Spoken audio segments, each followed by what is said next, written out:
പത്തനംതിട്ട തെളിയൂർ വില്ലേജിൽ തെളിയൂർക്കാവ് ദേശത്ത് 1.200 കിലോഗ്രാം കഞ്ചാവുമായി വിവിധ ക്രിമിനൽ കേസുകളിലെ പ്രതിയെ എക്സൈസ് അറസ്റ്റ് ചെയ്തു. തെളിയൂർ വില്ലേജിൽ പരിയാരത്തുമലയിൽ വിജയഭവനിൽ അനു ഓക്കെയാണ് പിടിയിലായത്. മല്ലപ്പള്ളി എക്സൈസ് ഇൻസ്പെക്ടർ അനു ബാബു ബിയുടെ നേതൃത്വത്തിലാണ് കേസ് കണ്ടെത്തിയത്. ജില്ലയിലെ കഞ്ചാവ് വിതരണ റാക്കറ്റിലെ പ്രധാനിയാണ് അറസ്റ്റിലായ അനു ഓക്കെ. റെയ്ഡിൽ preventive officer Sushil Kumar, civil excise ഓഫീസർമാരായ അനന്തു MC, അഭിജിത്ത് ചന്ദ്രൻ, വനിതാ civil excise officer Bhagyalakshmi, civil excise officer driver Madhu എന്നിവരും പങ്കെടുത്തു.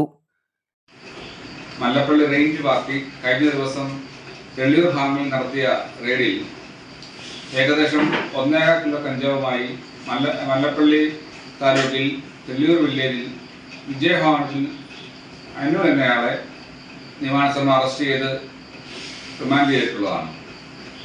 ചെയ്യാൻ പത്തനംതിട്ട ജില്ലയിലെ വിവിധ ഭാഗങ്ങളിൽ ചെറുപ്പക്കാരുൾപ്പെടെയുള്ളവർക്ക് കഞ്ചാവ് വിതരണം ചെയ്യുന്ന പ്രധാനിയായിരുന്നു. ടിയാനെക്കുറിച്ചുള്ള രഹസ്യ വിവരത്തിൻ്റെ അടിസ്ഥാനത്തിൽ കഴിഞ്ഞ ഒരാഴ്ചയായി ടിയാനെ നിരീക്ഷിച്ച് വരികയാണ്. ടിയാന് കഞ്ചാവ് എത്തിച്ചു നൽകുന്ന ഒരു അന്യസംസ്ഥാന തൊഴിലാളിയെക്കുറിച്ചും അന്വേഷണം നടത്തി വരികയാണ്. ന്യൂസ് മലയാളം, തിരുവല്ല.